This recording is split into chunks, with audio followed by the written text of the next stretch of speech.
ပတ်စဉ်တက်တက်လို့ဟင်းရတွေကိုတင်ဆက်ပေးနေတဲ့အပိုင်း6လေးရောက်ပါပြီရှင်ဒီနေ့မှာတော့ channel ရတည့်ရက်တွေအသုံးပြုပြီးတော့တက်တက်လို့လေးတွေကိုဘယ်လိုချက်ပြုတ်မလဲဆိုတာကိုလိုက်ကြည့်ပေးထားပါဦးနော်နေ့စဉ်ခင်ကိုမျိုးစားကျွေးရောမျိုးစားရဲ့နာမည်ပေါ်တက်တဲ့ဦးလေးကိုစမ်းလွင်ပေါ်တက်ယူခဲ့လို့ပြောတာကွာပေါ်တက်ယူခိုင်းတာအစာမီပဲနဲ့အိမ်ပေါ်တက်ပြီးထိုင်းနေရ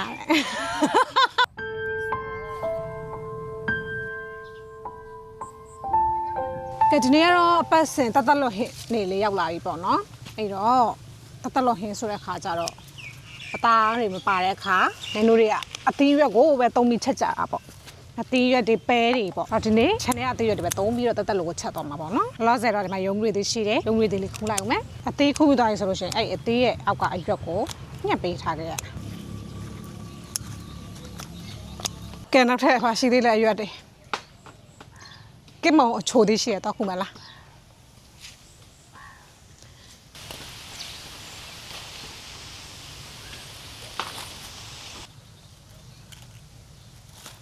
ချန်စီယိုကဟင်တမန်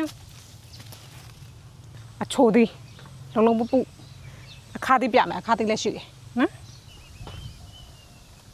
ခွေးတော့အချိုနင်တို့ဒီမှာခွေးတော့အခါရှိတယ်အချိုရှိတယ်အချိုနဲ့အခါကိုပြမယ်ခွေးတော့ရအချိုခွေးတော့ရအခါအချိုရနဲ့အခါရနဲ့နော်ကွဲတယ်ဒီနေ့ရတက်လို့ဟင်းရတော့အမြရဲ့ channel ကအသေးရွက်တွေပဲချက်ပါမယ်ဒါကကင်မုံအခါသီးဆိုတာကပိတ်မိတ်ရှိရှိလေးဒါကအချိုသီးလုံးပူရှည်ရှည်တွဲ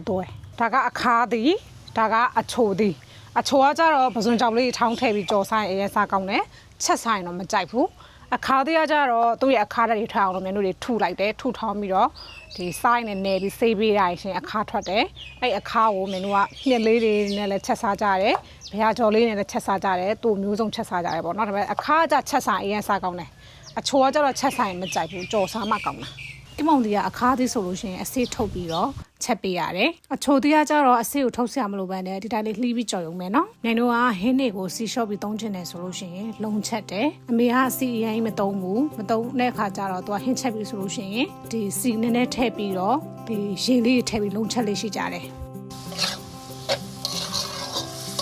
လုံးချက်သူကတက်လို့ဟင်းကြုံမောင်းတယ်သူကအသီးရွက်တွေနဲ့လှုပ်ထားတာဒီနောက်မှာဆိုလို့ရှိရင်လည်းဒါကြက်သွန်ဖြူတွေကစုံဦးပြီးရင်ကြက်သွန်နေငရုတ်ကောင်းစားဒီထညက်ပေါ့ထန်တကြားပေါ့အဲ့ဒါတွေနဲ့သူကပြုတ်လှုပ်ထားတယ်ဆိုပြီးတော့ဒီမှာထုတ်ထားတာစီတီမတ်မှာရတယ်အများလဲစီတီမတ်ကတွေ့လို့ဝယ်လာတာဒါအခုမှစမ်းသုံးကြည့်တာညတာနေကတော့သုံးပြုတ်ပေးမယ်များသွားပြီထည့်လိုက်မယ်ငရုတ်ကောင်းအရသာရတယ်သူ့ရဲ့အချိုကစုံဦးလေးတိလားကစုံကိုအမှုန့်ရတာလေးရတယ် green ထဲမှာဒါလည်းမစိုးပြောမယ်ပတ်လို့တမားတွေအတွက်ဒီမှာဝယ်လို့ရတယ်ပဲပြတ်ထက်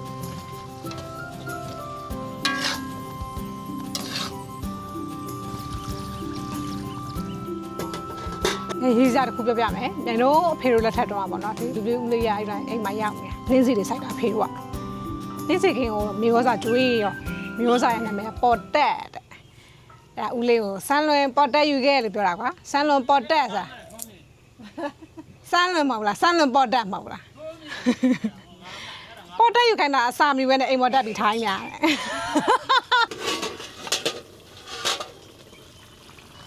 ။ဒီထက်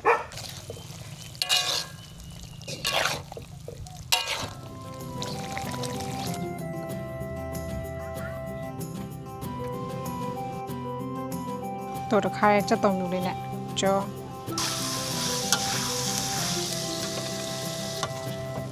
တော့ချက်ပါပြီ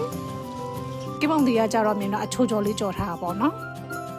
ကဲပဲပြချက်ထားတာပဲဟုတ်ပဲအဲ့တော့မစေးတော့ဘူးချက်နေကတော့ခုနအတိုင်းပဲဟိုမှာဘာပို့သွားမလဲဆိုရင်ယူဒီခွဲချမ်းလေးပို့သွားမှာပေါ့နော်တက်လို့ဟင်ခမ်းမခင်းရသည်ကိုပို့ရအောင်လို့ရေလေးထည့်ပြီးတော့ဖုံးလေးပုတ်ထားပဲမြောင်လေးအမြင်ဝင်ငန်းဆောင်ရသည်ဖြစ်ကနေပါတယ်အမေဆိုအဲ့တဲ့ချင်းလေးတိလာတဲ့အလုံးလုံးနဲ့ညီးရဆိုတာပေါ့နော်ရေလေးထည့်ပြီးတော့ပွက်ပြီးဆိုတော့မှရှုံးရည်လေးထည့်မယ်နော်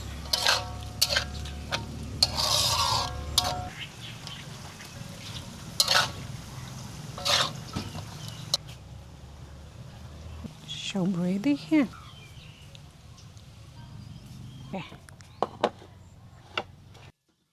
အရွယ်ဟင်းလေးချက်လိုက်အောင်မယ်စံကြမ်းလုံးလို့ပီလောရွက်ဟင်းကျုံနဲ့မြူချရတယ်ဆိုတော့အေးတဲ့ယောက်ျားတွေကအရွက်ပီလောရွက်ပါရှင်သူကချွဲလေးဟိုမှာတင်မောပွင့်နေလည်းရှိရတကယ်တော့တင်မောပွင့်ကသူကငပိစစ်ချက်နဲ့မှဆိုတော့စားကောင်းတာဆိုတော့လေသူကကြတတ်မလို့ငပိပါတော့လေ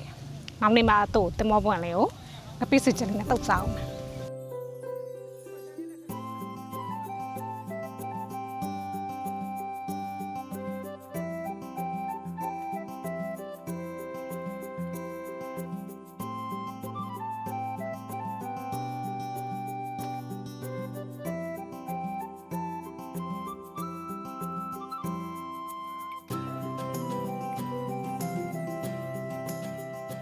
ဒီနေ့ကုန်ကြစိတ်ကတော့မြန်ပဲပြဖို့ပဲကုန်တာပေါ့နော်ကျန်တာကခြံထဲရရှိတဲ့လက်ဆက်အသေးနှံတွေကိုခိုးပြီးချက်တာဆိုတဲ့အခါကျတော့စိတ်ကတော့အရင်မကုန်ပါဘူးရှင်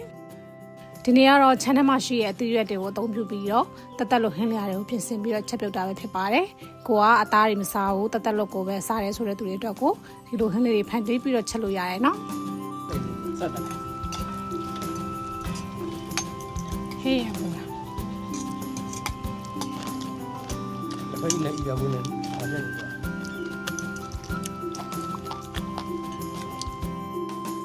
ဒီနေ့တော့ကတော့လောက်ပါပဲရှင်။မြန်နောက်ပတ်ဒီမှာဆိုလို့ရှိရင်လည်းဘယ်လိုဟင်းလေးတွေချက်စားပြမလဲ၊ဘာလေးလုပ်ပြမလဲဆိုတာကိုဆက်လက်ဆောင်ကြည့်ပေးကြပါအောင်နော်။မြန်ရဲ့အခုဗီဒီယိုလေးကိုကြည့်ပြီးတော့တက်တက်လို့ဟင်းလေးချက်စားတဲ့သူတွေအနေနဲ့လည်းအဆင်ပြေပြေချက်စားနိုင်ပါစေလို့ပြောလိုက်မိပါတယ်ရှင်။